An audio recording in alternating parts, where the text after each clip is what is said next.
Hello, and thanks for tuning in to another edition of AIW's The Card is Going to Change. Before we get into this week's episode, of course, a thanks to those who help us bring the show to you for free on whichever podcast platform you choose to listen. Thanks to our friends at Smokin' Jay's Barbecue. They're now up and running down in the Massillon area. You can even order it on Grubhub. They're doing pickup, so you can go into their physical location. Follow them on social media at Smokin_JAYSBBQ, and we will not be seeing. Will we be seeing Smokin' Jays at Hell on Earth, John Thorne? I don't know. That's a good question. Okay, all right. I have to do like I should probably do like a follow up email, or we should probably maybe set up a day where we can go out there and see those people. All right, so stay tuned. There may be Smokin' Jays available at Hell on Earth. We'll find out. And hey, thanks to the partnership and the merger between Smart Mark Video and Independent Wrestling TV, watching AIW has never been easier. If you go to smartmarkvideo.com, you can purchase AIW shows on DVD or MP4. It's the entire AIW archive that is available to you. If you go to IWTV and independentwrestling.tv, sign up, use the code ABSOLUTE so they know that this podcast and AIW is how you found out about it, and you will get a $9.99 subscription to countless hours of independent wrestling. It's not just AIW. There's a rotating group of shows from AIW, but there are so many other promotions on there as well, plus just some extra shows in general about wrestling, interviews, endless amounts of independent wrestling on IWTV. So sign up and use the code ABSOLUTE.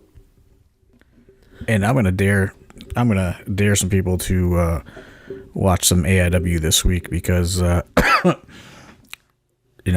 know we've had this conversation on this podcast before, but the numbers are down this month. Looking at my October report, I expected them to be much higher, especially since we added a new title at the beginning of the month, and not doing so hot right now, to be honest with you. Well, I'm going to go one step above, and I'm going to double dog dare everyone to watch AIW on Independent Wrestling TV this week, or this month. Oh, double dog. Boy. Oh, boy. What's going on here? Oh, this was not an invitation. Nope. This was not in the plans. He doesn't even have audio yet. Unbelievable. Oh. Look at him trying to talk to us. We can't hear a thing he says. He's got no microphone. Nope. Can't hear him. Well, folks, there's a surprise drop-in. When he figures out his technology, we will let him drop in. But, yeah, this is AIW's The Card is Going to Change. AIW owner John Thorne is here. My name is Steve Guy, your moderator of sorts. When our surprise guest, who we had no idea would be dropping in, drops in and figures out technology, we'll let you know who he is. But in the meantime, yeah, we got to watch some. This is a good time right now as we build to Hell on Earth for people to kind of go back and watch shows that have been happening for AIW. Catch up. We talked about it a few weeks ago, how Hell on Earth is really going to be the start of storylines and whatnot, but we've been having a continuous story throughout the last several months, and people just haven't caught on to it. And then finally it all came together in Akron, and so that's what you need to go ahead and watch. So just really go back and see where everything is and see how the landscape of AIW has evolved and changed over the last few months going into Hell on Earth. It's worth it. And if you've seen the shows, watch them again. It's a different thing, right? Yeah, I mean, we have so much content, and I've been, trying to figure out how to even manage the content now that, we took such a, hiatus, right? And then we fucking like came back with all these shows, and now I'm like playing catch up on all of the kind of social outlets and everything else. You know what I mean? Like, we have just so much content, and over 200 shows. Like, there's so much stuff to kind of sort through, and on top of photographs and everything else. And I know Ed Batts took offense to my rant against photographers a couple weeks ago on the podcast, but I mean, it is just like so much stuff to sort through. I don't even know where to begin, and I know that there are plenty of photographs that we should be uploading on our various social media accounts, and it's just like it's so hard. That's what I was doing this weekend, is I'm trying to find stuff, and Adam, who is producing the documentary on AIW, he would come and take these candid backstage shots. I have hundreds and hundreds of those to sort through that nobody has probably ever seen, you know what I mean, on any public forum. Just so much stuff. And that is the benefit of IWTV, is we have, I think, 150 of the shows are available on there, just so much stuff to watch. And from where I stand, with that amount of content available on the service, I would think that our numbers should be much higher. Yeah, that's a lot of shows. 150 is like, whew, I mean, my goodness, you're not going to get through all of that in the next several weeks, folks. But it's a cool dynamic, because you're looking at where AIW is, where it's come from the last few months, but also you can go back and watch really old shows and see how AIW has evolved. So that's the beauty of IWTV there. And with that, as we still wait for this joining member to figure out technology, I was gonna wait for him, but John Thorne, we'll kick off the shout out segment here, and I think I'm gonna kick it off. All right, I don't have that many shout outs. So I'm gonna kick it off. I'm gonna shout it out to the Great Lakes Geek Fest for hosting AIW on Saturday. We had a table, got to mingle with the people of Ashtabula, Ohio. We did a little panel for the people in attendance. Thanks to everyone that came out and checked that out. Shout out to the guy in the front row that fell asleep during the panel. Hopefully you subscribe to the podcast, because lots of people were subscribing to the podcast at the panel, which was pretty cool. And shout out to the guy that was very upset and decided to vent to me that he drove all the way from Johnstown, Pennsylvania for what he thought was a Greek fest. And it turned out it was a geek fest. He was pissed, but he came up to my table because he likes wrestling. What did he think was going to happen with the Greek fest? Like, what? There's going to be the Greek food and Greek stuff going on. Not like he didn't show up like in a dancing toga or something or anything, though, right? No. Okay. He's like, my son said there's a Greek festival going on. There's no Greeks here. Yeah, that would be pretty disappointing. And so what did your panel end up being, really?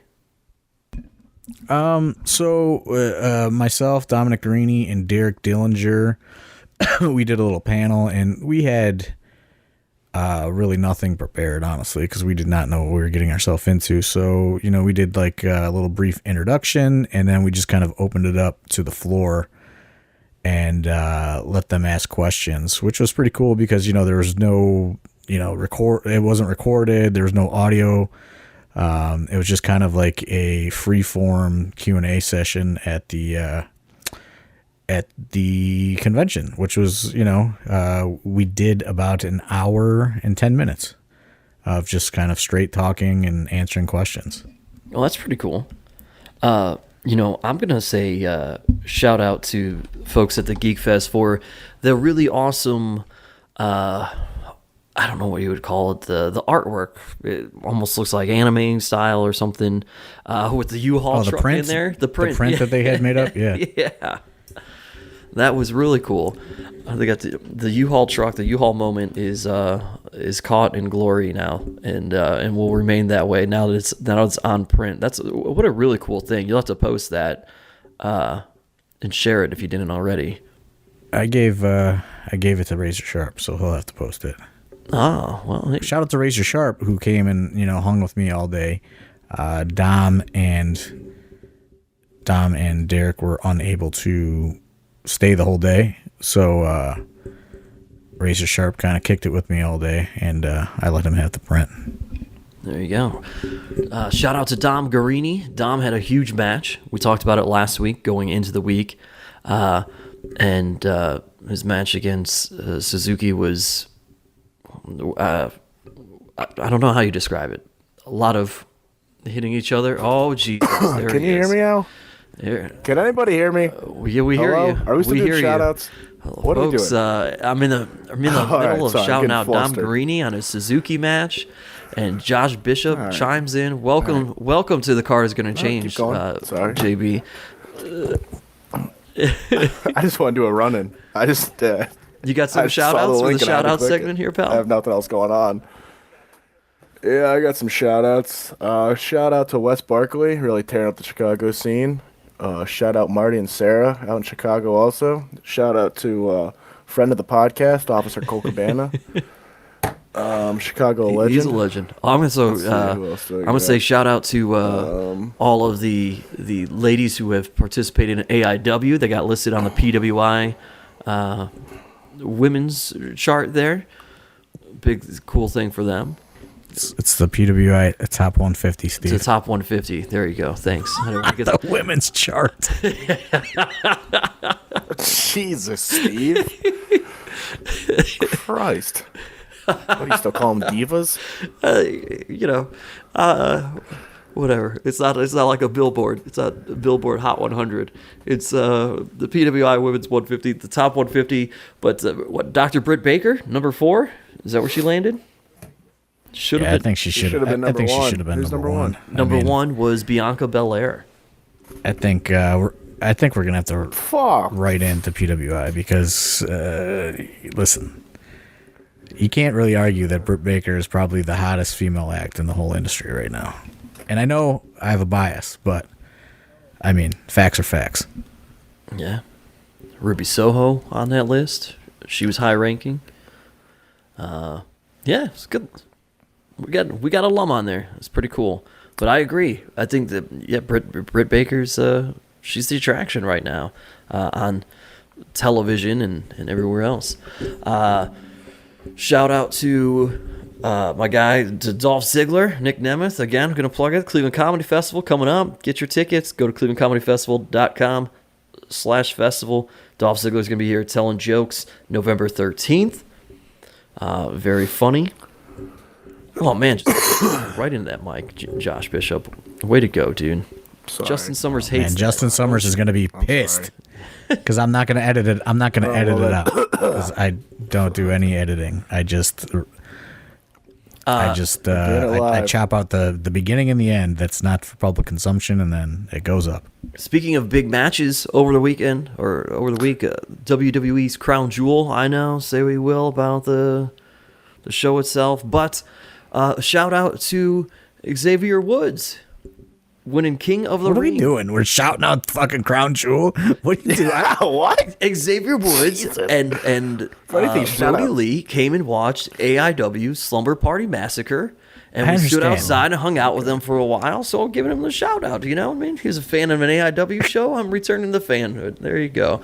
That's the only thing you ever watched him do is Saudi Arabia Crown Jewel. No, it was a thing that he wanted to do and wanted to win, and he got to win it. So it was a big moment. What do you mean? I know he wanted to be king of the ring. Do we know that he wanted to win though? I don't know him that well. I mean, he's been talking about it. I don't know him at all. Ages and ages on social media. So, I just going off of that, I would say should so. have been the X Division champion. I'm gonna say shout out to Nathan Zagura from the Cleveland Browns radio network, tweeting about coming to Hell on Earth because he's a big fan of the Broski. He says, dude. Let him know. Is coming to see the double champ at ALIW. That's what he said, Josh Bishop. It's not my AW. Well, I'll tell you that right now. I mean, Where were you this weekend? Were you booked anywhere this weekend? Get it going. Yeah, I was booked at the fucking real life job. Double booking, huh? Double booking. Living the dream. Yeah. were you booked at the gym? Yep. Yeah, I went four times. This weekend. Over how many hours? I got nothing going. Like an hour and a half each time. So what is that? 6 Clanging hours and banging? in total? Clanging and banging. Get some good pumps in, dude. Don't remember that time we went clanging and banging? When Linda McMahon was on the treadmill? Yeah, That's pretty we sweet. went clanging and banging. You got more shout outs, Josh Bishop? No. Shout out to the people that make those sick craft videos on Facebook. I'll get lost just watching those for like hours at a time. I don't know what Craft? those- Yeah, what is that? Yeah, you never see those DIY and craft videos on like Facebook? arts and crafts. Just make crazy shit. Yeah. I'm watching someone build a water system right now. Doesn't sound like a hydroponic water craft. system. That's not a craft. DIY. Yeah, it's like The channel's called DIY and Crafts. well, that's more of a Posted, DIY 3 days than, ago. than a craft. Came I up on my suppose. feed. It's about 17 minutes long. I just can watch Do you these videos do any of all them? day. No, I just appreciate them. I don't have time to do this shit. It takes like You give fucking them 10 hours. It the looks old like. thumbs up, or give them the heart reaction. Nothing. I don't give them a single But you give them a reaction. shout out on the Carter's going to James. That's bigger than a Facebook reaction. Yeah, that's That's fair. better than anything. All right, shout out to the DIY and craft channel on Facebook. Let's get into it, okay? Let's get into this. Let's get into we're this. That's really it. What are you guys talking about? We got What are no you doing plans. today? What are you So doing? far, we're talking about fucking crown jewel and crafts. You can craft a crown jewel, dude. It's on the thing. Let's get into this, Josh Bishop. You've not been on here since dropping the double straps. Really, we haven't really talked about it. You just sat there and said Triple hashtag- straps. That's true. Now you've lost 3 straps, dude. I don't You- want to I talk mean, about it. The Bad week. Broski is sitting as the double champ. You say hashtag not my champion, but you're the one who, like, not to be a jerk, but that's kind of what's on you, right? Steve. Can we get Oh Pedro my back as the God. ring announcer? I mean, Steve, let's steer this ship, brother. wow, just trying to get some reaction out of the Trying to get some dirt out of him. He's the a first- depressed guy. the first Yeah. ever triple champion. Yeah. What do you got? You got thoughts on this? You got plans? Are people gonna? Yeah, it fucking sucks. I had it all, and now I got nothing. You got some payback Great. in mind? Yeah, I got some payback. All right, man. A few words. I can't spell my. You want to come on? Listen, you want to come on the podcast? You got to fucking give a little bit more. Yeah, you got to give some talk. fucking All right, depth. all right. I'll put You my gotta- phone down. I'm sorry. I gotta put my phone down. I'm You're sorry. the. All right, I'm you back weren't to even split. invited Hold on this podcast. Yeah. All right, I'm Yeah. doing a run in and back, baby. Just like the Greatest Royal Rumble, I'm doing a run in now. Was there a Greatest Royal Rumble at Crown Jewel? Dude, let's go. Get it together, pal.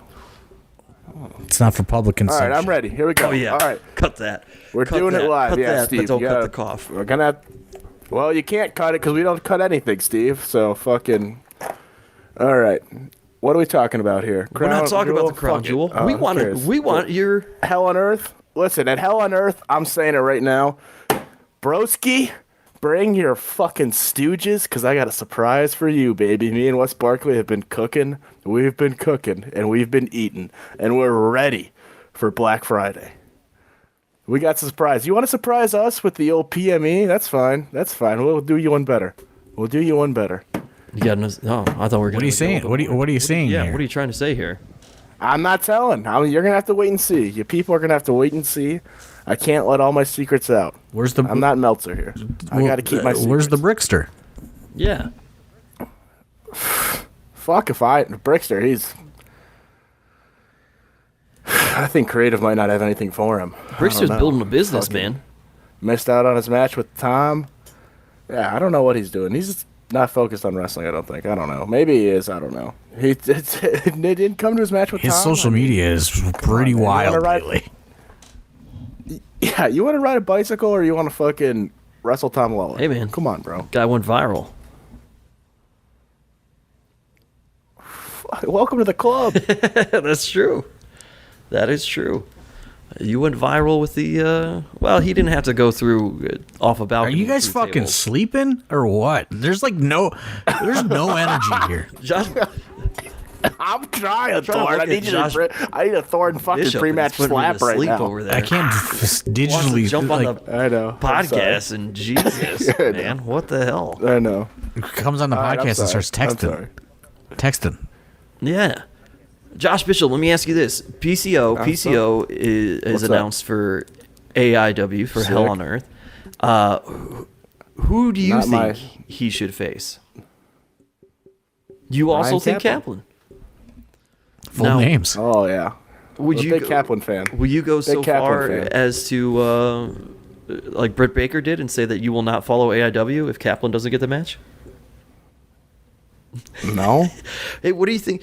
Did you hear the shout out? Good answer, man. No. Yeah, great. Yeah. I mean, what do you want me to say? Yeah, I'm going to fucking block Ford? You wouldn't be the first one. No. I'm not going to unfollow. Did you hear our shout out segment while you were trying to figure out your technology that the U-Haul moment is captured in print No. thanks to the folks at Geek Fest? I did see that. That was a great moment. Well, that it's give not you- really. It's just like a picture of a moment in U-Haul time. and there's a bat signal above it. It's just like a little. It's pretty much I'm a Superman. I will tell you though, Batman. everyone wanted to talk about that friggin' U-Haul at the Great Lakes Geek Festival. Yeah, what were they saying? They're like, man, never going to WWE again. a couple of need these to. people said they came to the Odeon. Yeah? Should have. If they thought that U-Haul was crazy, they should have been there in May 2019. Did the U-Haul get your respect for Kaplan? Like, when did this Kaplan respect really come? Because you guys kind of toyed with him. I've always had Well, you respect toyed for with Kaplan. him a What do you little mean? bit Kaplan's during a Go legend. for Broke, but was it only like a little bit toying, Oh. but mostly respect? Yeah. It's just boys Yeah. being boys, Steve. And then you have the U-Haul Yeah. moment, and Well, I pretty much have him kill me in Detroit that's also. true. I put that one up on the AW Patreon Yeah. because I don't know if we're allowed. I don't know if we're allowed to share it. When he dropped me on my neck in Detroit, and I saw the man eat 4 chili dogs and a shotgun of Red Bull. Not just like a small red. He got Bull. real sick though. He got real sick. Yeah, I know. What do you mean he got real sick? Like after the match? In Detroit looked like at the his food could at the explode. Psychopathic Records trip, he got real. He made us go to all these chili dog restaurants. Right. I actually videotaped him eating these chili dogs, and I just found the footage on my iPad, so I think I'm going to put it on Patreon. He made us go to all these chili dog restaurants. He said, like, there's these. I don't know if we talked about this on the.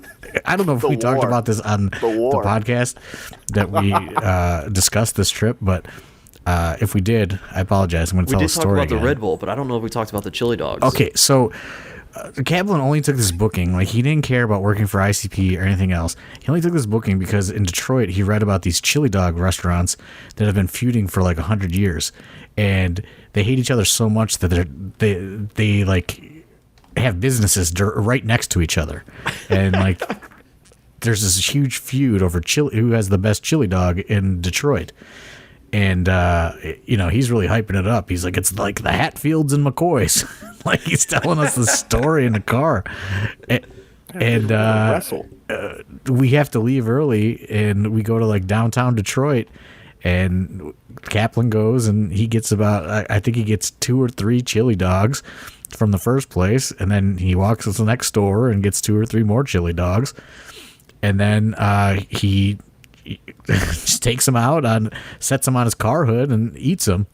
and gives a little review, and then he's like, "Fuck, I got to wrestle." So he pulls out a Red Bull and he shotgunned the Red Bull.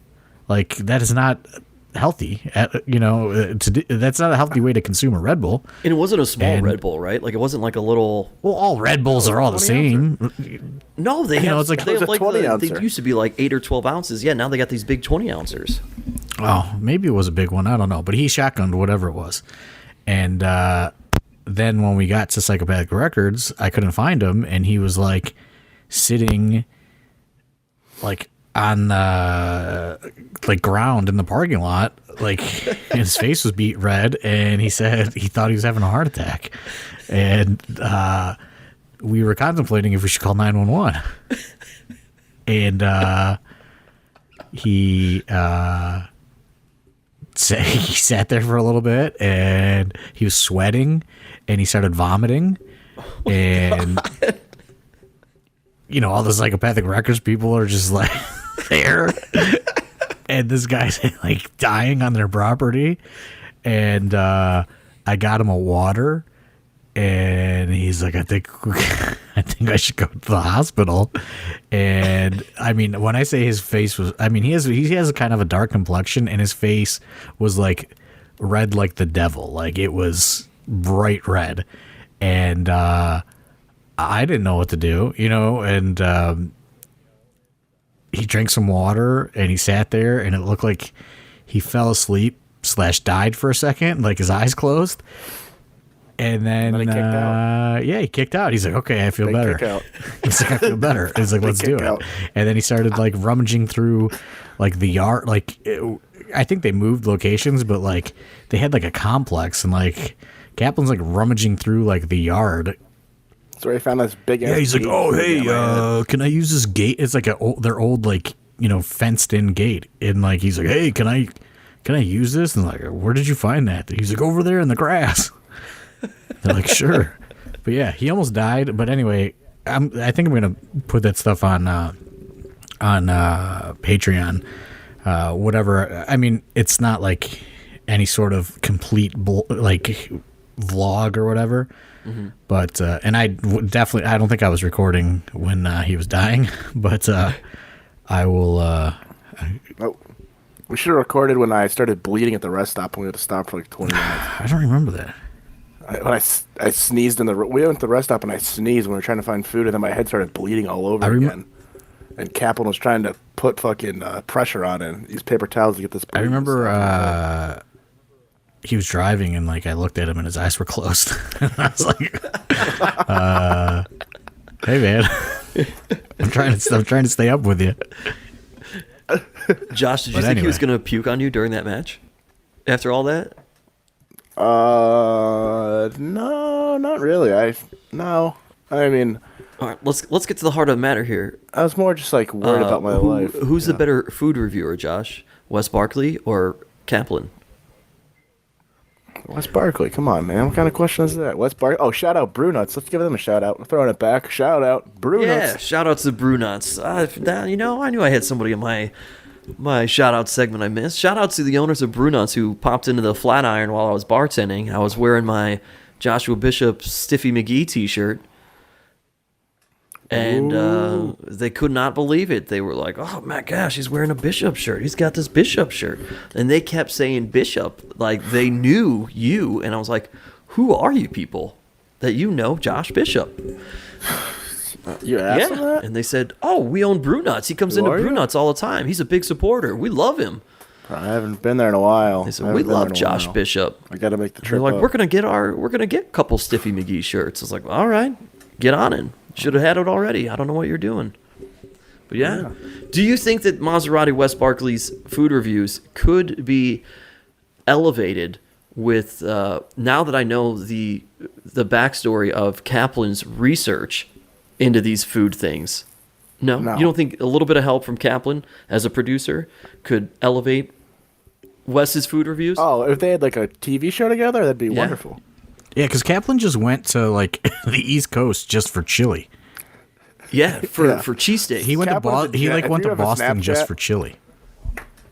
Oh yeah, Boston. But and then in Philly he went to like 4 different cheesesteak places. Yeah, but like I'm pretty sure Boston, he only went for chili. That is correct. Should I give out Kaplan's Snapchat? I don't know about that. I don't think that's good for public consumption. His stories are just wonderful whenever he's on the road. Just all these beautiful food pictures. He should start a photography page. Just like Kaplan Eats or something. He makes these elegant pictures. It's great. It's honestly a highlight of the weekends usually. He knows how to dress, that Kaplan. He's really come into his own in terms of fashion and this food research. Gotta love him. The cigar and the beard, that look. It might be the cigars. The cigars are great. You're here, Josh. We don't really have a whole big topic. We're killing time and stuff. But you know what I think is interesting, because you brought up the Brew Nuts people, and we had a fun conversation because I said that, you're a mammoth of a man now. You're a full-grown man. And they said, oh, my God, he's so big. You're damn right I am. And they remembered AIW crew coming in, including you, years ago when we were at Mount Carmel. I went in my gear. You went in there with your gear? I went in there in my gear. Straight from right at intermission. I think I was on before intermission, like the first match before, or the last match before. And then after I said, there's the Brew Nuts pre-party, and I didn't get a donut because I was late. And I was pissed, and I was like, well, fuck it, who wants to go to Brew Nuts? Then like 30 people walked with me to Brew Nuts. So, I mean, I want to kind of talk about the evolution of Josh Bishop a little bit. We really haven't been able to dissect this from your standpoint, like with you being here. You come into AIW. It's been well documented. You tried to sign up for the AIW school when you're 16. Quit athletics in high school because you're going to become a professional wrestler. And here you are now. Like, so if you look back, you're what, 24 now? So yes, I am 24. I feel old. 24-year-old Josh can look back at 18-year-old Josh, who finally gets to sign up and is entering in the AIW Academy. Is there anything within these last 6 years that you would go back and be like, hey man, do this, or oh, I'd give him a lot of don't do's. A lot of don'ts. Any that you can say on air. Yeah. No. Nope. All right. Would 18-year-old Josh believe that he would be, the face of the company at this point? No. What's that feel like? Pretty nerve-wracking. That's why I scream and almost throw up before every match, and I need those thorn slaps to get me in the zone. Why? I tell you what, you need to probably, learn how to express yourself vocally a little more. Like when you're on a podcast, you just say no. Yeah, I'm not a good interview. Yeah, I mean, what do you want me to say? No? Yes? I don't know. I don't really think anyone cares. I think people do. Well, they're listening to this podcast. They're listening to this podcast. All right. Yeah. Why are you so nervous? Because I don't want to have a bad match or like do shitty. Like, because there's like the pressure of not wanting to be bad, and then there's the pressure of also being, when I was the champion, of not having a bad match as a champion. And then there's like also the added pressure of like, I want to do better than everybody else on the show. No offense, but like I want to go have the best match. So I want to do whatever's going to be craziest, hopefully. Or take whatever dumb bump I can to put on the best show. You've always kind of been nervous before matches. Like, this has always been a thing for you, and you've always wanted to go out there and have a great match. I know. So, yeah, because I care about being a good which wrestler. you should. But has that gotten... You would think that over time... No. Worse. So is it worse because, you've taken on a larger role within the company, so then you feel it even more? Yeah, probably. Like, sometimes I won't sleep for like a few days before a show. Like an AIW A few show, days? I won't sleep for like A few a good days? week. Yeah, a few days. Yeah. Jesus. What's going on in your head during those few days? You're not sleeping. Thinking about not fucking up, pretty much. Taking flip bumps in my bed. Taking inside-out bumps in my bed. Just, I don't know. Watching wrestling, trying to get some ideas. You do bumps in your bed? You Thinking practice about- bumps? Yeah, since I moved far away from the school, I don't really get up there as much, so I just got to stay fresh by taking bumps in my mattress. That's how I learned how to take an inside-out bump, was just practicing it in my bed. This is great. I mean, some people, as they get older and they mature, a confidence and calm comes over them.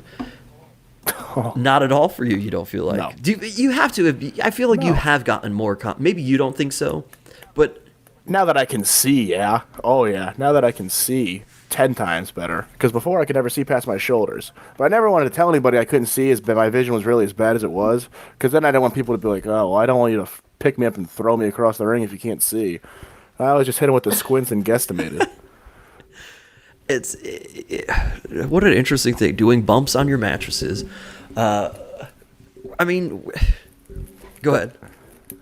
I was really nervous I was going to be a worse wrestler once I got LASIK. Because I was going to be like, well, I only know how to wrestle without being able to see. But I think it's definitely made me better. Because I was like, holy shit, I can actually see the person in front of me. You know Josh Bishop's back on. Wait, you're the podcast. rifling through some snacks or something? You hear snacks. You know Josh Bishop's back Me? on. No. Sorry. My DoorDash is here, but I'm gonna go grab my DoorDash real quick. I'll be back in 2 Okay. seconds. Oh God. Sorry. Well, folks, Josh Bishop. It's amazing that the listenership continues to grow each week. That we've come back consistently on this. Yeah, podcast. I don't know if this is a good interview or not a good interview. We're certainly learning some things, but boy, having to pull him and get these answers out of this kid, unbelievable. Here, he's back with the DoorDash. What do you think he got for DoorDash, John? Oh, Chipotle or what'd you get? 3 burgers and 2 fries. From where? Thurman's? No, this place, it was like the deal or whatever the fucking day on DoorDash. I don't know. Do you ever order like from those weird no-name places on DoorDash? Really? All the time. Yeah, I just like to roll the dice. Well, actually, this whole DoorDash was free because earlier I ordered food. And when it got here, there was cockroaches all in it, so that's why I really wanted to grab it. That's really gross. Because I don't know if it was from the food place. Yeah, it's disgusting. You don't know if it's from the food place or where you live? Yeah, because it was outside for like 45 minutes Oh, in the rain. yeah. But I carried it up, so got all my credits back. Wow. So one of the things that you mentioned, Josh, when you say you stay awake for a few days, is you watch wrestling and get ideas. And sometimes I think that is a small thing that escapes people about you they don't realize. They look at you, they see this size, they see the aggression, all this stuff, but they don't hear enough about how smart you are with pro wrestling itself, because you truly still are a student of it, and you watch so much of it. Well, yeah, I think it's important to watch. You got to watch like what's cool now. You got to watch what you liked when you were younger, the kind of wrestling. It doesn't have to be the same stuff, but you should watch the same style stuff. So then you like, I don't know, like Wes and I were talking about this the other day. Actually, we were talking about it with Prohibition when we went to get sushi. I just told him I just do what I thought was cool when I was younger. Like, I thought a black hole slam was a cool move, so I just do a black hole slam. Or I just do stuff that I thought was cool when I was a kid. Yeah. I mean, that's probably not the best way to go about wrestling, but I just think you just do what was cool, and then you figure out, like, how to break down how that works in wrestling, and then you just try and make it work and hope for the best. It's always fun to watch you with people, you know, like Eddie Kingston comes to town and all you're doing is trying to pick his brain and ask him questions about himself or homicide matches. And Cabana is the same way. And then that kind of behavior got you blocked by Hornswoggle, though. He doesn't like that. Well, maybe he should be a little more fun. He's like, oh, what's Josh Bishop going to ask me about? How John Cena is this week? I mean, I guess I do also probably have a bad reputation with some of the names because I do like to ask them just about other wrestlers that I think are cool, so maybe that's not the move. Like at the Upper Deck, I asked Broski, I just looked at him and I went, is Ryback a cool guy? just looked at me like confused, and I was just like, he's all right. Let's talk. Oh, go And ahead.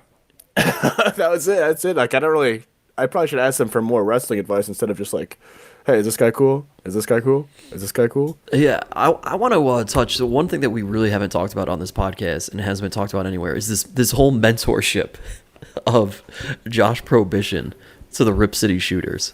Oh, it is amazing. A How boy did this dream. come about? And what does this all entail? It's very interesting. Well, I think we can go back to the days when I was just a young student afraid to even go in the locker room. And Josh Prohibition came out and said, I need one student's help. I obviously sprinted to volunteer over there. And he taught me how to make a barbed wire baseball bat for his match with Tim Donst. And, it really just blossomed from there. Had the awesome time when he came out and hit me with that chair and I spit in his face. That was, I was, you know what?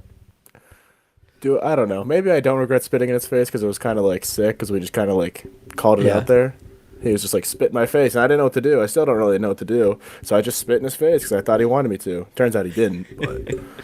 But it turns out Then we got to wrestle in my hometown. That was awesome. Pretty incredible. And then, I don't know. I'm a pretty plain Jane guy, like Thorne with food. But so he's trying to open my mind and culture me, as he says.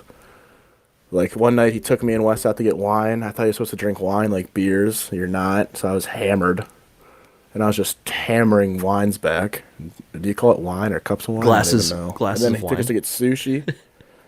Yeah, then he took us to get sushi one time. I was never a big sushi guy before then. But it opened my mind up. Now I'm a sushi connoisseur. Really? What's And then last week he made me eat some disgusting fish that made me almost throw up. what was it? Did you have ahi tuna or something? I have Mackerel, it was right? gross, Mackerel? dude. Was it mackerel? Yeah, Okay. I don't know. It was disgusting. I actually I was late because I went to the wrong restaurant. I went to the wrong. Now, when you go to the wrong restaurant for a Josh Prohibition culture grown man meetup, I felt bad. do you I get felt scolded? What happens? bad. I don't know. Then we went back to the Prohibition house after, which was sick. At one point, he like went to go do something. I looked at Wes when we were in his basement. I went, dude, how sick is that? We're in Josh Prohibition's basement right now, like, because it was awesome. Like, it's still awesome. Like, even though we're friends with him, still, it's like, still sweet. And then he made me drink this like liquor that was disgusting, and I took like one sip of, and I almost threw up. I think it was like bourbon or something. I don't know. And then I had like 2 beers that were not regular person beers. They were like these weird IPAs. I smashed my head on a pipe that was really low and almost concussed myself. But then we just started putting it. He left the Roku remote down, so I just took it and I started just putting on his old matches and just watching them with him was sweet. Like, we watched him and Okada. That was pretty cool. And then just like random Josh Prohibition things, and he was just like breaking it down or like telling us little stories, and that was just sweet. Do you learn more from that than you do going out and having matches at times, you think? Yes and no. I think because I think you have more time. Say you only have like 10 minutes in a match, then you're only going to learn for 10 minutes. But if you're out with the person for a few hours, or like that day when we were out with Kingston, like, we're talking about wrestling for essentially 10 hours, let's say. So I'm going to pick up more things from in that 10 hours than if we were to wrestle a 10-minute match. Not that I don't want to wrestle a 10-minute match with him, but I'm just saying, like, I think you can learn both. You can learn, I don't know. I think you're learning both ways, but I think they're both valuable, obviously. Because if you don't ever wrestle, then who the fuck cares if you know how to wrestle or like you know more things? Sure, but you can't. So if you were to when you put your match together with Josh Prohibition, you don't get the opportunity to break it down like you would right now, like tape study. Yeah, no. Well, also that was like when I wrestled him. I think I'd only been wrestling for like maybe like 8 months, maybe to 9 months, 10. I don't know, something like that. 'Cause it was like super early. Yeah. And so he pretty much put it all together. Like, if we wrestled again today, which would be sweet, I think the match would be different and I'd be better because I think I'm a better wrestler now than I was then. Unfortunately, I still don't I think I'm think good. Mr. Prohibition is done for the foreseeable future, it sounds like. I know. Which makes me sad also. It makes me really sad when he says he's retired. I was going to ask if we had any updates on. Yeah, he has some injuries that require surgeries and things like that, and I think, I think the time away, COVID. Obviously, he took time away from the school because of COVID, and Right. I think he found about 8 new hobbies. You know what I mean? And I think he's. I think he gets the itch every now and then, but I think it's going to be, after these surgeries, however long the recovery time is when he decides to have them and all that stuff. I've talked to him a little bit about it, but, I'm obviously not going out to eat any weird fish, so I don't have too many details. But yeah, that stuff like makes me sad when he says that stuff, because it's like, come on, like, yeah. You're so good. Like, I think, and I, like a few more matches. I think, maybe he's someone I'll try to get back on the podcast again. Because he just has so many interesting stories, and I feel like he really kind of is a victim of time. Like he missed his window, so to speak, and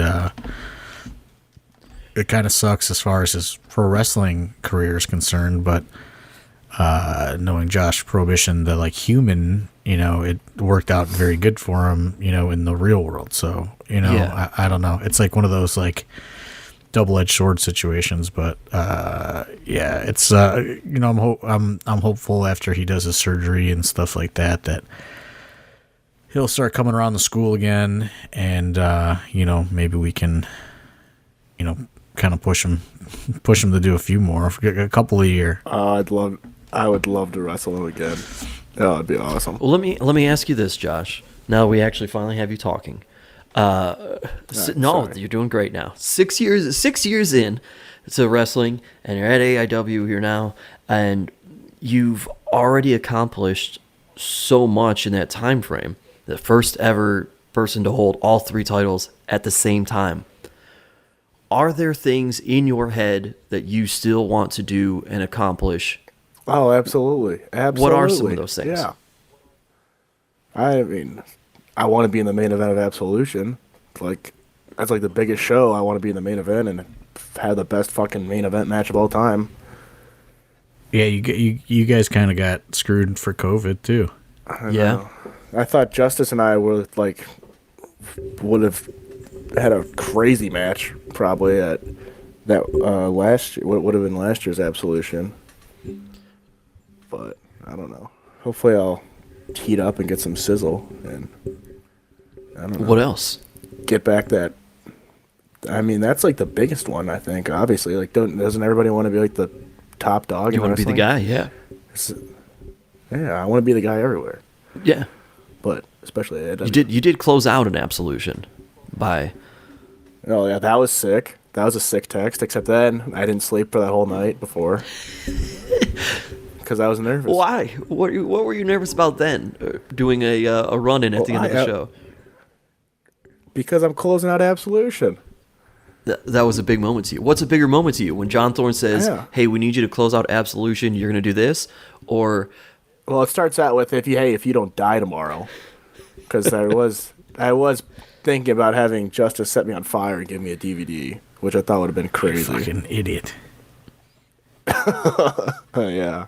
Does that make you more nervous, or when you win both titles? To fire? No. Closing out Absolution, No. or carrying both titles. Carrying both titles, because then you're more of a figurehead and a public representation, I guess. So then it's you have to tear it up everywhere. So then it's not that I don't like the pressure, but then it's okay, let's say I go wrestle in Jersey. I'm still the AIW double champion, so I still have to go tear it up in Jersey. You know what I mean? Because the show AIW is the best. So if I'm the representative of AIW, I want to go crush. So we got this question last week when we opened it up to the Discord, and people were asking John Thorne, what does the Intense title mean to him? You branded yourself the Intense icon. Actually, I had Justice. That's fair. I didn't really have any. What does the Intense title mean to you? What is the Intense title? To me, I think it's like takes you from just being. I think it took me from being considered just a student to like a roster member almost, if that makes any sense. Because when like we all started out, we're just students. And I mean, I still am a AW student, but just like it's more. You're more of a like on the level of the other roster members. I think if there's like tiers, like main event, upper mid card, like and then students, if that makes sense, and it makes you into like a mid card or an upper mid card guy, and then hopefully like you'll not do bad in it and then get a main event. Because like I've never been so sad, I think, than after the match where Justice and I had where I won the Intense title. Because that match was terrible. Like, pretty sure I cried after. Because I was just so sad that I just felt like I let down the people. And, like, the people that, like, put the faith in me to be the champion. Because it's like, fuck. Like, this was, like, my shot. Because I was coming fresh off the Slumber Party Massacre. Where I was like, that was probably the best match I had to that time. And so then I'm like, I just had this terrible stinker. And it just, like, crushed me inside to have, like, a terrible stinker. Do you think, though, that was, like, you didn't really know how to work with Justice, and Justice didn't really know how to work with you? And yeah, we had terrible chemistry. We couldn't get along. We weren't really, like, friends, even. We just, like, there was definitely, like, just weird tension. So we had a terrible match. And then after that, but I think also, I'm kind of happy that we had a stinker, though, because I think if we hit it out of the park and we had a banger, we wouldn't have had as, like, intense matches going forward. Because I think we both just had something to prove of, like, okay, let's go out there. Like, our first match sucked. We always talk about that, like, whenever we wrestle each other since then. It's like, okay, let's not do what we did in March of 2019. Let's go fucking go balls to the walls to make up for it every time. Yeah, it's like you guys, it really bonded you guys together in a very different way. You know, like it's like, I make this analogy to people a lot. Wrestling it's a team sport, but it's not. And the way that it's a team sport is the match has to succeed. The match is where the winning is, for the fans. The match has to win over the fans. And you've got to work together with that other person or people within your match in order for the match to actually succeed to everybody that's watching it. And so like in regular sports, if you have a stinker of a game, now the team bonds together, and a lot of times you see them come back out the next week and just beat the shit out of a team. And that's kind of what happened with you guys. You had this clunker, and then it just bonded you guys together. Yeah, I think we kind of needed it. But I think also maybe you kind of need, like, bad to, like, not that, like, the fire's not ever there, but to, like, reignite almost like a new fire, kind of. Of, like, well, fuck. We thought we were getting too good. Now we gotta fucking... Here's a reality check almost of, like, fuck. All right, well, now let's fucking go harder. Yeah, it makes sense. It makes sense. Yeah, like... Yeah. What do you got for me next? Well, I was gonna say, we're going an hour in here. We got you talking, but You guys went 90. Well, let's go 90. oh, now you're ready to talk? well, we have some questions. Oh, we have some good. questions in the Discord, so I don't Do know. we? You opened it up? Shout out to Jay Gold. Shout out to Jay Gold also. He just hit me up on Twitter. Shout out to Jay Gold. Okay, all right. Also, for everyone, And Jay Gold's daughter. Head of the Junior Assassins. for everyone listening at home, Josh Bishop has decided he had to go shirtless now for the rest of the podcast for some reason. I don't want to turn my fan on because it's really loud, but it's really hot in my room. Okay. Let's see. Podcast question: Who is Razor Sharp wants to know who the number one meet and greet person is we really want to have. I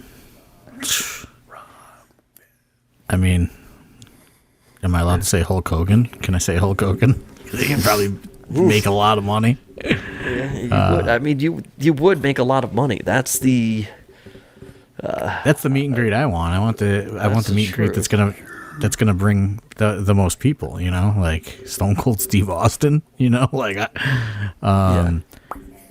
Sting. Josh Bishop probably wants a meet and greet of who he can meet. Like, who is his favorite? Who would be your top meet and greet, Josh? RVD probably. Maybe The Undertaker. Okay. I don't know. Jeff Hardy. Get him back. I don't know. We never had him, but yeah. Hang out. You had your own again. personal meet and greet with Jeff Hardy. Yeah, I mean, legendary. But we're kind of like running out of people that I want to meet. You know what I mean? Like for me personally, there's not like a ton left. You know, I was trying to do Bret Hart, but I mean, it is just way out of our price range. You know, like, and that's Shawn Michaels. He can't do fucking Shawn appearances. The entire clique. There used to be sick. That'd be awesome. The whole clique. There used to be like a weird thing where he could do a signing, but there couldn't be a ring in the same room or something. But it was a lot of money. Like a lot. Yeah, I don't know. You know what I mean? Like, there's not a lot of. Clemens can get him on the brother price. What? You think Clemens could get him in on the brother price? I think Clemens' Twitter has ruined any of his office connects there. Shout out to Jake Clemens' Denver Broncos, who lost to the Cleveland Browns last week. And have any guests who have canceled, like Sid Vicious or David Arquette, ever contacted you about making the canceled up appearance? No, I don't think so. Maybe David Arquette, but I don't think so. Definitely not. I definitely never heard from Sid again. I don't know, like, other people. Sid alive? I mean, when Sabu canceled last minute on the comeback show, he was like, I'll make it up to you, but I was so mad. Butters wants to know if there are any collector's items you've missed out on still or on the hunt that you really want. I'm not really like a collector, honestly. You know, that's not really what I don't know. I don't really collect anything. I got the first 5 sets of the AEW figures just as more of an investment than a collection. Like, I figured maybe in like 20 years they may be worth something if I just put them in a tote and put them in a closet for 20 years, you know, and just leave them. That's but I don't really like collect a lot of stuff, honestly. I mean, I think old wrestling stuff is pretty cool, like, but I don't go out of my way to collect any of it. I just look at it more like investing and shit like that, like stuff that I can maybe flip down the road if I'm down and out and poor. that's really it. Scotty Random wants to know if you could magically go back in time, and we kind of talked about this with Josh already. You gotta be fucking kidding. What's some advice you'd tell yourself at the beginning of AIW? But this is for you, John Thorne. Besides buy Bitcoin. I mean, you know, don't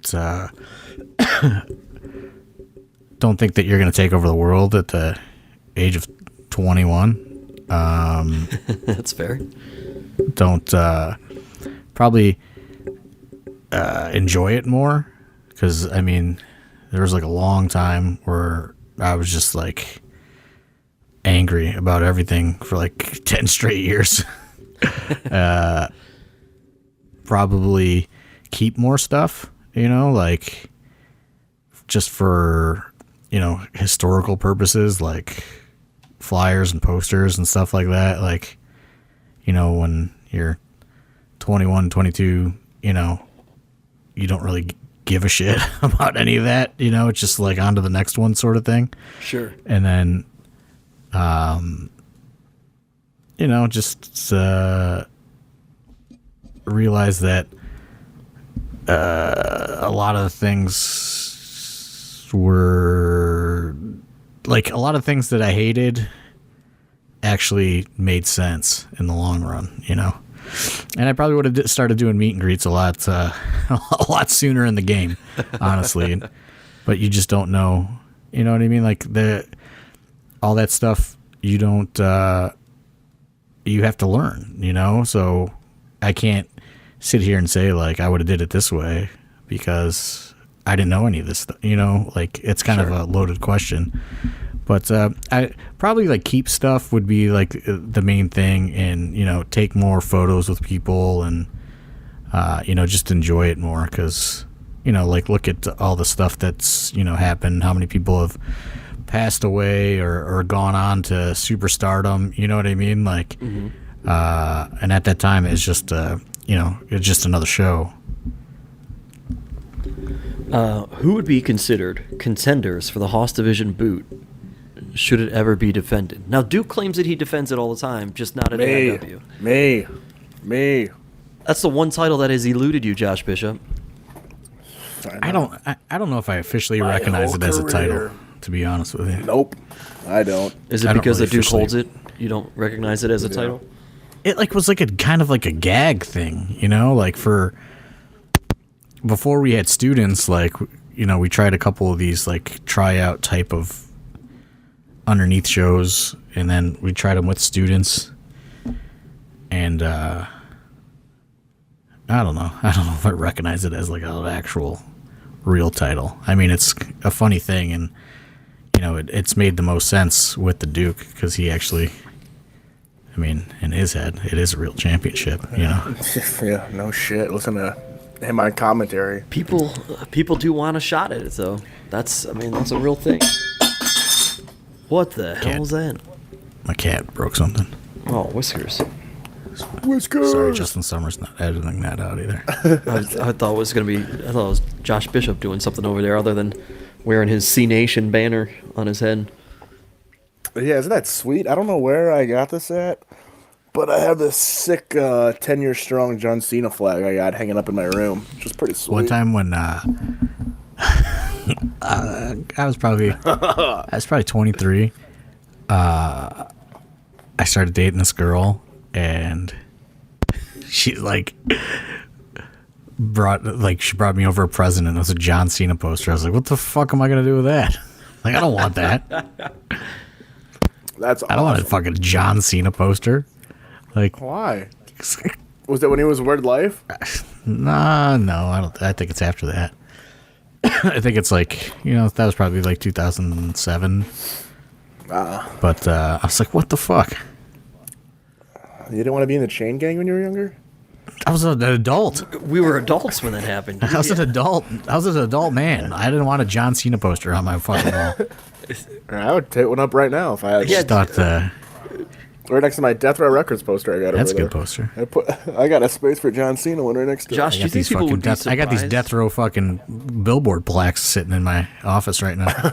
Oh, those are all so awesome. Do you think people would be surprised to find out that Josh Bishop is a very vocal member of the C Nation? No. I love him. So jealous of Danhausen. I've texted Danhausen. I was like, dude, everything else you've done is cool. It's whatever. That's cool. But, dude, meeting John Cena, that's legendary, bro. Congrats.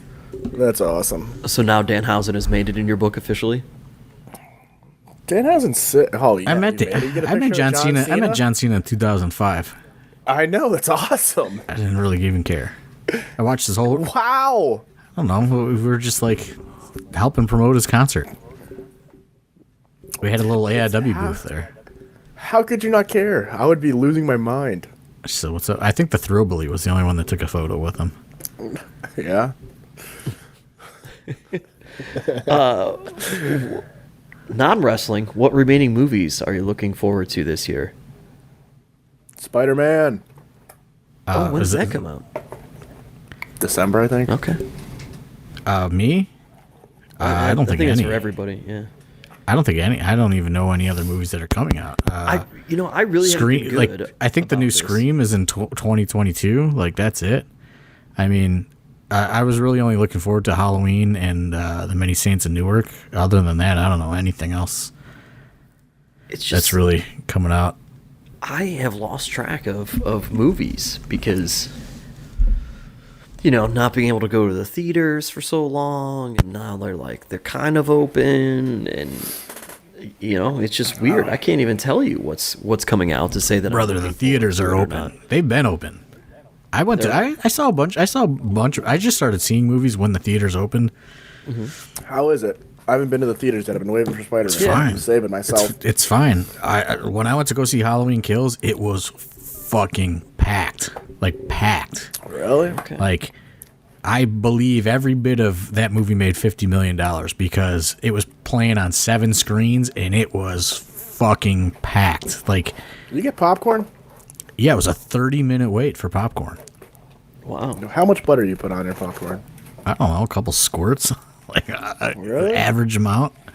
You got to go hefty. No. You got to have them. I like to have them stop halfway through, filling it up, put a bunch on, I don't put some gi- salt on that bad boy. I don't shake give it it up, that kind of re-butter, re-salt, and then fill it up, salt, butter, boom, we're rocking. I like I like getting some nachos and cheese at the movie theater, but now they do this thing where they give you, it's all prepackaged and shit, Ah, fuck that. Yeah. I want like some good like rec center concession stand fucking nachos. I want a good With icy. a hot, I want an hot icy. nacho cheese. Yeah. From Icy? the, squirt thing. Oh, I got a little rant about ices. Like I'm You're not an icy guy? no. Well, listen. So half and half? so I'm waiting in this line forever. And I know that I'm probably at this point gonna miss the beginning of the movie. These 2 women in front of me ordered 7 ices. 7. Their total was $69. And I was like, it was just the 2 of them. I was like, how are you going to drink that many ices in 90 minutes? You're going to get a brain freeze. Fucking pissed me off. That's a lot of ice. Because it took them forever. They got to go, and nobody wants to work anymore. So like the Cinemark people are like, taking their time, and I'm just like, come on, I just want this fucking pre-packaged nachos and a small popcorn so I can go into this movie theater. Fucking pissed me off. Small popcorn guy, huh? No large popcorn for you at the theater? No, come on, that's a Wadsworth move. Wadsworth is a large popcorn guy. Oh, I get the tub. Yeah. You get the tub. You got to get the tub, and then they give you a little tab, and you can refill it up before you're on your way out. See, I can't do that much popcorn. It hurts your stomach. But anytime you're gonna eat something that hurts your stomach, I just take a handful of Tums. there you And then go. you're Life good to hack. go. Yep. Yeah, a little life hack for you guys. Make sure you drink a lot of water, though. Okay. How much does the AIW Academy cost for students? Is a question that we got. This would have been a good question for last week with Dom. You got to email Dominic at AIWrestling.com. And it is there is a difference in price. We can answer that, right? Like you're starting out and it's one thing, and then when you get to a certain level, it's less to still be a part of the academy. I don't think. know if we're No? doing that anymore. No, all right. I thought he was actually. I don't know. Cut that part out. I don't know. No, I don't know. I mean, I let Dom kind of dictate that part of the business, and as long as the rent is being paid, we don't take any of that portion of the business and put it into actual AIW events. It goes towards like ring maintenance and paying the actual rent at the school, which is a fucking ton of money, honestly. So yeah, I don't know. We do give like a different price for if you are actively already trained and an active wrestler and you're coming to learn more, kind of polish up. That is different than like a day one person. But people always ask like, how much for a ref? How much to train as a manager? Like these are just fucking shortcut people. That's the way I look at them. All the training's the same. You got to do the exact same training as a wrestler if you want to do these things. So, if you want to be, like, hey, I just want to be a manager. Well, I don't fucking need you to be a manager, like, I get so many of these, like, how much, do you need managers? Like, how much to be a manager? It's just like, you just want to be fucking backstage. Like, that's it. I don't need a manager. Like, you know how we find managers? They are training to be wrestlers. They're not good at being wrestlers. Yeah, sometimes. But, yeah, I don't know. That's the thing. That's my biggest pet peeve is well, what if I just come to train to be a manager? Or what if I just come to train to be a ref? And it's just like, you just want to be around wrestling and not do it. There you go. This one for Josh Bishop. We kind of talked about this, but you can add on to it, elaborate. How have you changed from your first days at the school to now? I don't know. Probably not as quiet around people. Yeah. I don't know. Thorne, what do you think?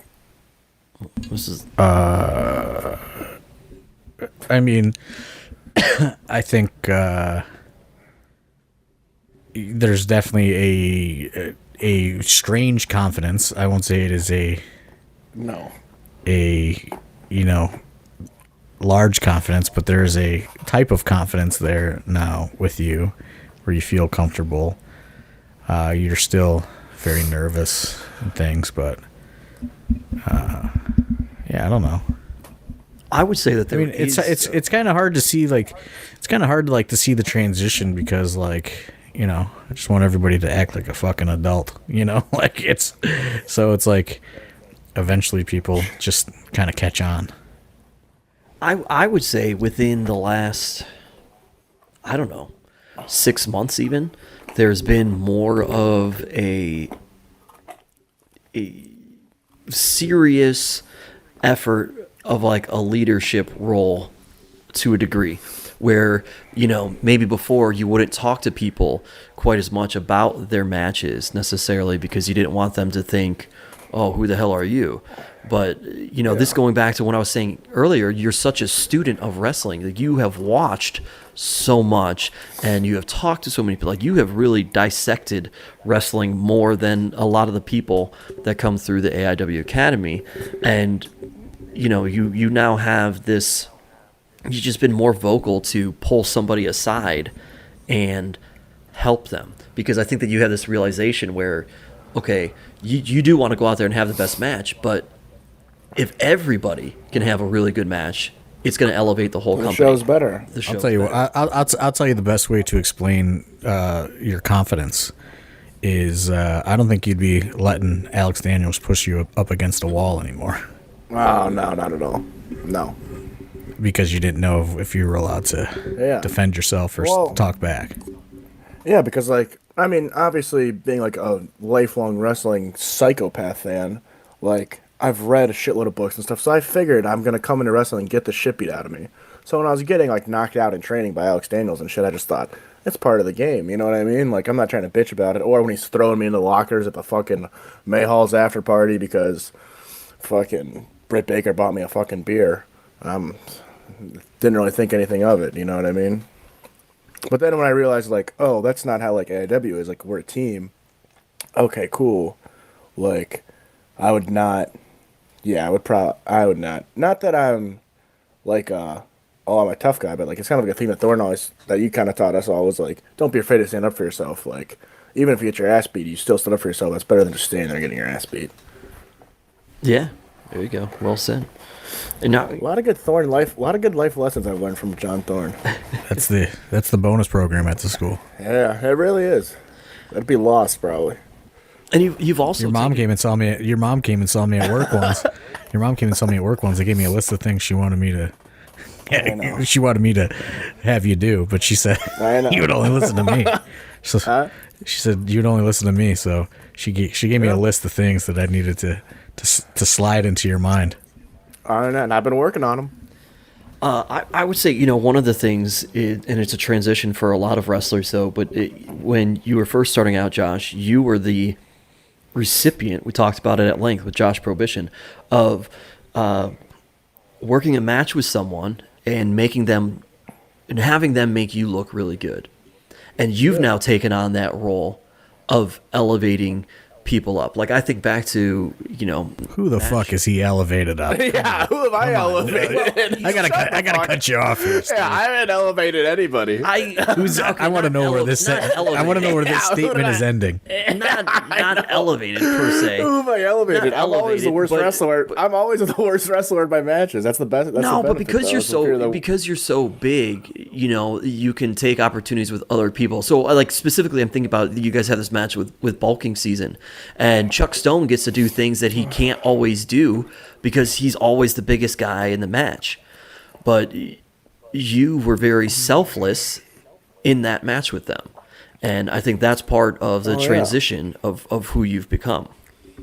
It was kind of funny though, because like they were so nervous, but like I was like, "Come on, guys! Like, it's like we're gonna go out there and tear it up. Let's have some confidence in ourselves a little bit." And then like it's making meme. I guess I get it when like in Akron when I wrestled Hot Sauce, he told me after that it made him so nervous to see how nervous I was, and like I never really realized that until I had to wrestle Artie Mack, because Artie Mack was like freaking out because we didn't talk about this match until like for a while, or like try and call this match. So they're like, I mean, Chuck Stone's cool, calm, and collected. I'm like, all right, I just wrestled you in Canton, Ohio. I wrestled you in training a bunch. Like, it's gonna be fine.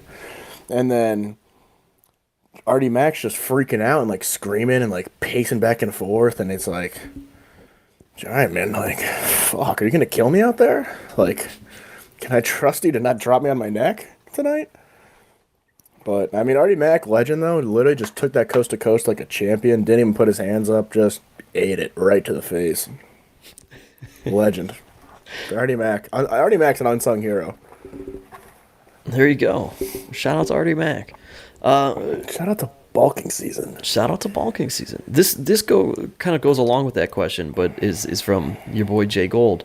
Because he wants to know how the match with Dom in Jersey City changed the trajectory of your career.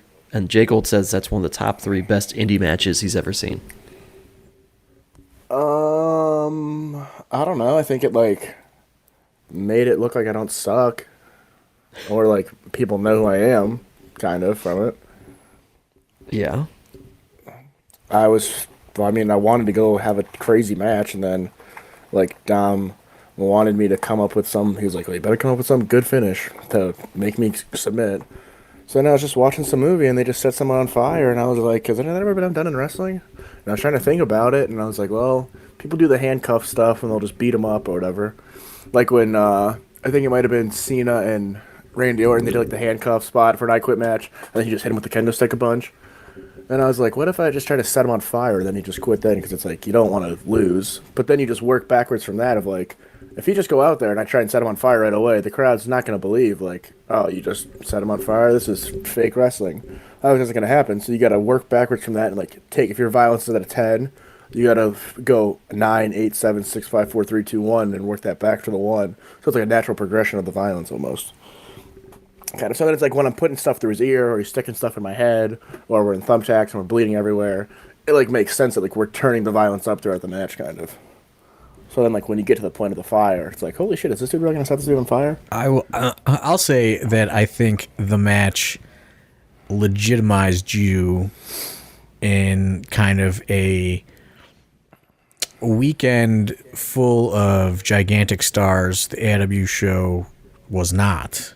We had some, obviously, but that match was probably the 2 of the least known guys booked for the weekend. You know what I mean? Like Dom, and Dom had far more juice than you did at the time.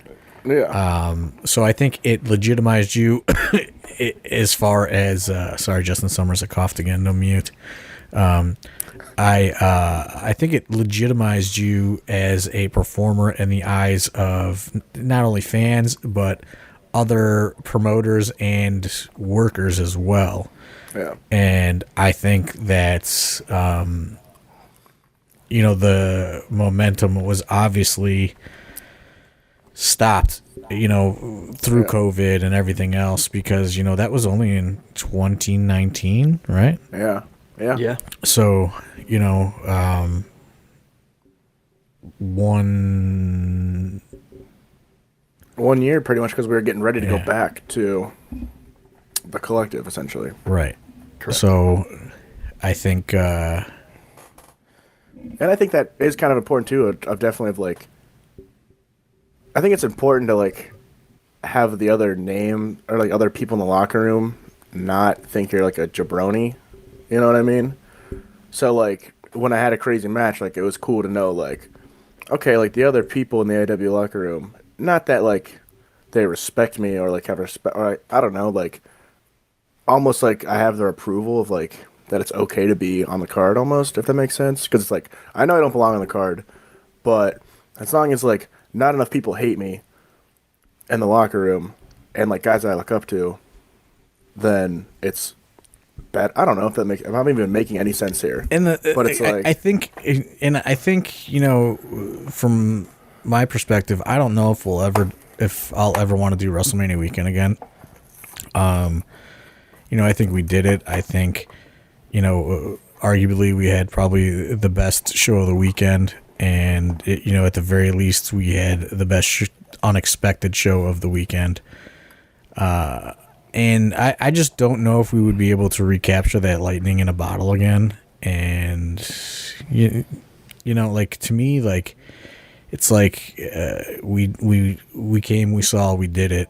You know what I mean? Like now what? Like I just don't know that if we could have that sort of success at that level ever again. As far as I think everything was lining up perfectly for that show. Yeah, absolutely. I can see that. I just watched that show the other day, actually. Yeah, Josh. Here's yeah. I have a question for you, kind of off of that.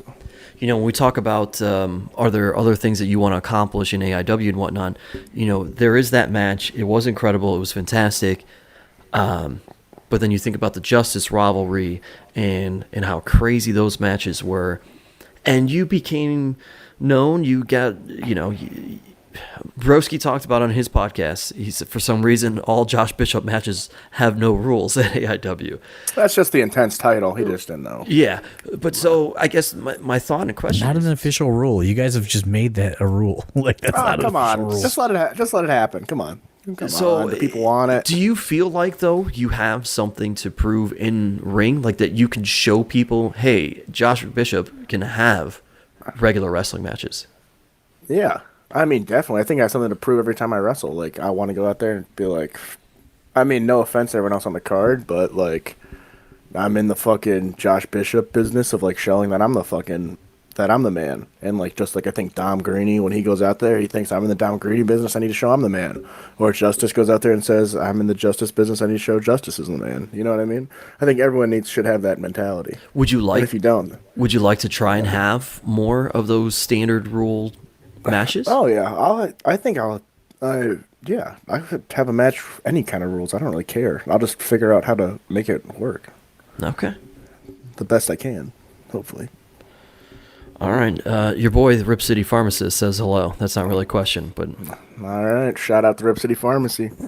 all right. Let's wind this down with a couple fun ones that are in here.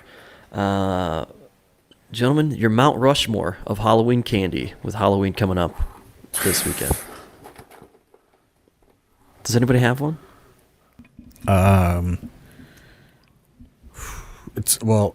Reese cups are number one. I'm not a big candy person at all. Yeah, But it's got to be Reese's Pumpkins, not really either. Yeah, Reese's Pumpkins. Yeah, I'll give you that. One. frozen. I was always a Yeah, big I'm fan not- of getting the Twix. Not Ugh. a Twix guy. So I'll go Reese cups. I go Kit Kat bar. Yeah. Or, are those a bar? Yeah. Maybe not a full size, but one of those like little candy miscellaneous mini candy bar bags, a Crunch bar, and just some regular old chocolate M&Ms. There's four people on Mount Rushmore, right? Those are my four. Jesus. Those are my four. A Crunch bar? What I mean, I don't really what is it, a Fifth Avenue bar? I don't know. I don't really get into candy that much. Come on, Thorn. What would you? I got Reese's #1. I got Sour Patch Kids. I got Starburst, and I got hot tamales. And if no one is serving up hot tamales, because I know it's a little exotic, then I'm putting in a Butterfinger. Oh, Butterfinger's a good one. Bam! Butterfinger's a good one. I'm keeping mine. I'm sticking with mine. I'm gonna go. I'm with you guys. Reese's, but I like Twix. Starburst. Always loved getting those. And the candy apple suckers with like the caramel. You know, it tastes like a caramel apple. Ooh, What kind of house is you those- trick or treating at, man? That's a big good time one. stuff. That's a good one. Those are always good. That's it. That's my Mount Rushmore right there, buddy. All right, last one. This one coming from A Rose. If you had to go on a reality show, which would you choose? Jersey Shore. I would love to be on the shore. Or maybe it's Tough Enough with Stone Cold. Just because it'd be sweet because Stone Cold is there. But the Stone Cold specific Tough Enough. Yeah. Okay. The one where the girl says her favorite match is like Alicia Fox and somebody else. You know what I'm talking about? Yeah. The USA version of Tough Enough. Yeah. The Funkadactyl.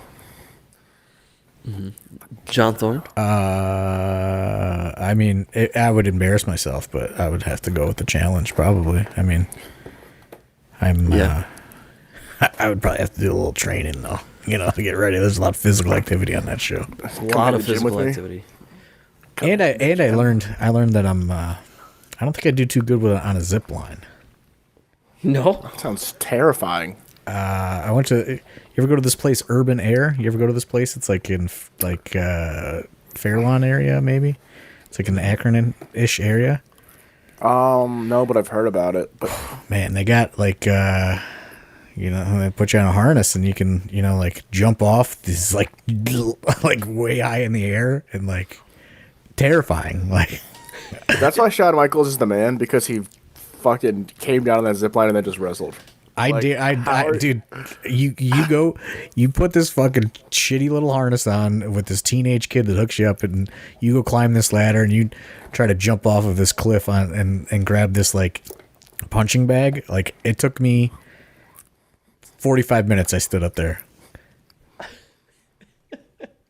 45 minutes. Like no lie, just because I don't know, man. I think this is gonna break. There's a bunch of little kids in here. Like, I don't think this is made for me. You're an adult. Yeah, they're like, yeah, you'll be fine. I don't know. I start to question it. Not, like when you get a little older, you start to question these things. Like, I went to Cedar Point, same thing. I used to love roller coasters. Now I'm like, man, when do you I was gonna go today, but it was raining. You start looking around, and you go, man, when do you think the last time one of these teenagers inspected this ride was? Oh, when the last time you think someone got up there and tightened some of those bolts? Yeah. So like, because I went for Hollow Weekends a couple weeks ago, and I was like, I ran into Papa Pepperoni out there. Shout out to Papa Pepperoni, who's in Iceland right now. What? Yeah, he went to Iceland. But All right. I was like getting on. I was like going to get on these rides, and I'm like looking around, and I'm like, I don't know, man. Like I don't know. I know they say that it's very unlikely, but you do hear about these stories happening. You know what I mean? Maybe today's the day that the. Oh my god! Have you ever been on the Top Thrill when it like doesn't go up all the way and they got to reshoot it? No, but that's Nick Sanka's dream. Oh my god! I was on it once. It was so scary. That's Nick Sanka's dream. That's his favorite ride. I went to Cedar Point with him years and years ago, and like that is a ride that I'm actually pretty terrified of. I don't like it at all. No. And he talked me into going on it, and he's like, "Man, I hope it doesn't make it over. You get a 2-for-1." And I'm like, I don't want one, man. Like, yeah, no. I don't like that one because I feel like I'm just gonna fall out. Yeah, the Millennium Force, a legendary ride though. I like the Maverick and the Raptor. Yeah, I think those are the two. Two top tier. I will say, shout out to Cedar Point though. They're, if you don't if you don't went today, they wouldn't have had it going on. But, and I assume this coming weekend is the last time you can go. But they really did up the Hollow weekends. Like I don't remember it being so immersive when I was there. They have a bunch of haunted houses and stuff. Yeah, they've always had that, but like they had like the whole back area of the park was like crazy. They had like actors running around and like they had them on had like knee pads on, and they would like slide across the concrete in front of you, and like all kinds of crazy shit was going on. And they had like sweet. They had like special drinks, like they serve them in, they're called like blood bags. They just look like little IV bags, but they got like alcohol in them. That's sweet. Yeah, they had all this like gimmicky alcohol. I always wanted to work at Cedar Point when I was younger, but I realized you probably have to learn how to swim to be able to work there. So why? No, I mean, in case you get put, unless you get bugged and bumped over to do water ride duty. They probably they did take. That's probably the best haunted house they have there. They like drained Thunder Canyon and they made it a haunted house. Like really, that's sweet. They got it's called like corn stalkers or something. They put all these like corn fucking stalks, like set up like a cornfield all through in there, and it's like it's kind of sketchy because like there's water in it all the time, so like it's still wet. Like the concrete was just still wet for whatever reason, because the sun doesn't dry at all because the corn stalks are blocking it. But so like it's a little slippery walking through there. But yeah, shout out to that. I'm gonna give you guys my my reality show moment here. I'm gonna drop a bombshell. Wrangle it back in. So, one of the questions on here was go back in time essentially and do different things. We've all kind of talked about looking back on stuff. And when I was younger into my stand-up career, I had the opportunity to go on a reality show, but everybody I knew, and looking back now, it was probably just kind of like a little bit of jealousy and like, why am I even listening to these people too, though? And I talked to some people who like were working smaller clubs and stuff, like not just people when I was going to open mics. And everybody said, don't do it, because if you really want to do stand-up and you want to get into real entertainment, you won't be taken seriously. It's dumb, blah, blah, nobody would book you. And now if I look back, it is The Bachelor. It is The Bachelor. Oh, my God. I had a spot on The Bachelor, and all I had to do was fly out to L.A. for the casting meet and greet. And Josh Bishop dropping his food. And I called him up and said, look, I'm sorry. I'm worried that this is going to impact my stand-up career and negatively, so I'm not going to do your show. You would have been so over. Yeah. Looking back now, I probably would have gotten a lot further in stand-up much quicker and would have been more places. Has anything ever become of The Bachelor, people? Yeah, I don't even know a single fucking person from that show. I just know it's a show that girls put up on Snapchat they're watching. Yeah, I don't know. I don't know that anybody's really tried to do anything from it, I guess. So I don't know that it would have impacted me one way or the other. Sure, every fucking real. You know what I miss, like in like the early 2000s, like reality show people would be like everywhere doing shit. Like that's awesome. This guy that used to promote wrestling in the Akron area, he started promoting celebrity poker games with like Johnny Fairplay and Robin from the Real World. Like, you used to be able to find all these people. Like, they would do club appearances. I remember me and Biggins went and met Don Vito at Screwy Louie's in Kent once. You would find all these weird reality people places, but now I don't know if that's a thing anymore. This would have been probably I don't know anything 2000... about The Bachelor or anything. This would have been like 2011, maybe 2012. What's on right now, The Bachelor or The Bachelorette? Which one's going on right now? Oh, so okay, I would not have been on The Bachelor. I would have been on The Bachelorette, because The Bachelorette is a bunch of dudes trying to win her over. You would have been the head guy, picking the chicks. No. I would have been on The Bachelorette. I would have been one of the dudes trying to get picked by her. Oh.